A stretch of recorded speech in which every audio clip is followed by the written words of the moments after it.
It's hard to overstate how popular Touch was in the 1980s. The manga sold over 100 million copies, turned its writer Adachi Mitsuru into a superstar, spawned a 101-episode anime series, and birthed not one, not two, but 5 movies, the last of which aired in 2001. The first 3 of these movies were released as theatrical companions to the show, essentially condensing 101 episodes into a 4-hour runtime. But while the movies don't change the source material all that much, they do make some changes, some for the worse and some for the better. Director Gisaburo Sugi cut out most of the extraneous subplots and focused most of the attention on the 2 leads, which not only saves time but greatly improves the pacing. Whether you're a fan of the slower pace or not depends on your preference for television or film, but these movies undoubtedly feel like movies. But the catch-22 of condensing a show into a movie means you have to match the slower pace of a movie while trying to fit in an entire show's worth of information into a 90-minute runtime. And while the movies do this, it comes at the sacrifice of the dialogue, which serves mostly to relay information the show better presented through its visuals. As a result, the dialogue sounds stiff and charmless compared to the show's natural conversation. This is a bad change, but understandable considering the limitations of film. There are some bad changes, however, that are less understandable, and they mostly have to do with the story. At the end of Touch's first season, Kazuya dies before the regional final against Sumi Tech, derailing the show's plot and throwing all of our beloved characters into mourning. This also makes a natural conclusion for The Ace Without a Number, the first of the condensed movie trilogy. Except after finding out that Kazuya dies, Tatsuya doesn't stay at the hospital by his brother's side, but enters the game, having never played an organized baseball game in his life, and throws the final innings of the game pretending to be Kazuya. This makes no logical sense. Did Tatsuya steal the uniform that his brother just died in to try to save the day? How is he able to throw capable pitches against what is presumably the best high school team in the country without ever having pitched in his life? Why are they continuing to play when their most beloved teammate has just died? The movie waves off Meisei's miraculous victory by saying they forfeit the game since Tatsuya wasn't on the roster when the game started, and this kind of redirects the plot back on course. But the quote-unquote happy ending the first movie brings also ruins the point that Kazuya's death brought about in this show. That life lost too soon is an unspeakable tragedy, and there's nothing that can be done to recover what was lost. The second and third movies thankfully don't make any changes quite as stark, but there are some. We lose side characters like Yoshida and Yuka, while others like Nishimura, Nita, and Sasaki see greatly reduced roles. The coach Kashiwaba feels punchless without the nuance of his backstory fueling his revenge fantasies, and the final game against Sumi Tech doesn't use Tatsuya's brilliant steal of home to set up the final battle. But these are all minor omissions and shouldn't annoy anyone but the most hardcore fans.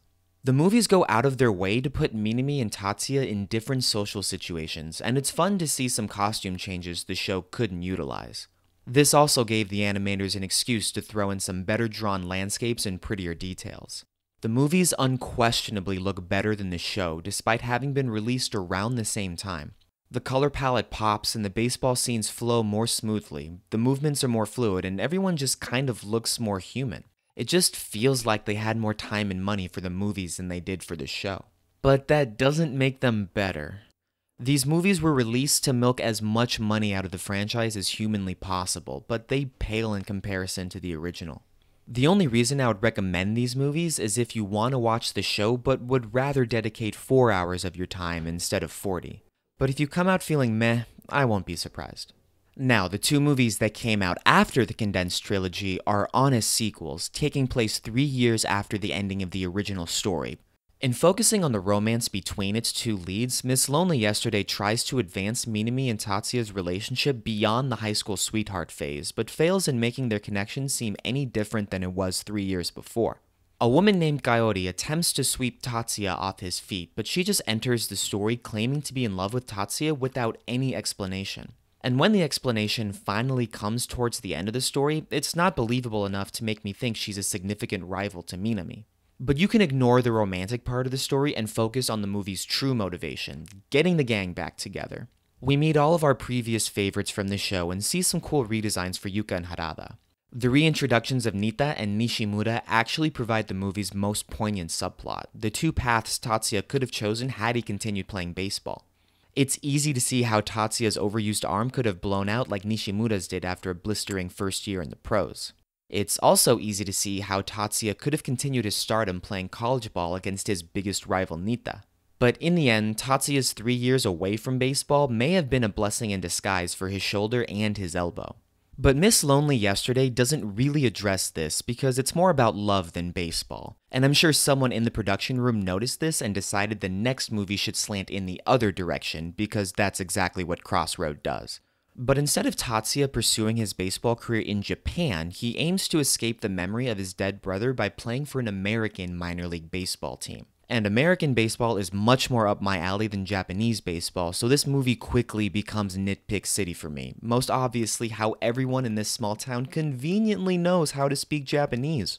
And I know that's the stupidest complaint considering my own country has been doing this to foreign people on screen for more than a century, but it's hard for me not to laugh seeing these blonde-haired and blue-eyed characters Englishing through their American names and then speaking perfect Japanese.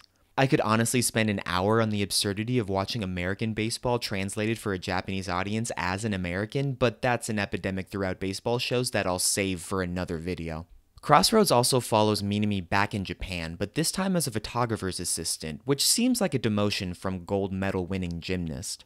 But just because the two are separated by an ocean, that doesn't mean there can't be a love triangle. Back in Kansas or Texas or wherever the heck Tatsuya is, he meets the owner's tomboy granddaughter who quickly falls in love with Tatsuya and decides to change her ways in order to attract his attention.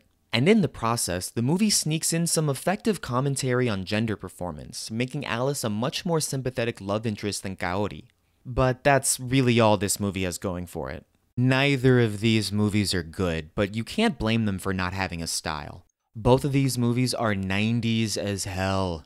Miss Lonely Yesterday begins with a techno remix of the original OP, while Crossroad has such dark borders and saturated colors that I'm reminded of my painful early anime watching days. These movies had at least a decade of animation advances at their disposal and somehow look worse than the original show. They look like straight-to-video sequels, which is essentially what they were as TV specials instead of theatrical releases. And though it's fun revisiting a franchise I love, I'm glad it stopped in 2001. The condensed trilogy is watchable in the right context, but the two sequels aren't any better than half-baked fanfiction. And you won't find much enjoyment out of them unless you love the show to death. And even then, you might not watch them more than once. Aw yeah, can't wait to get to America on my Greyhound. Get some chicken fried in with an ice cold Pod Light. Finish it off with some burger.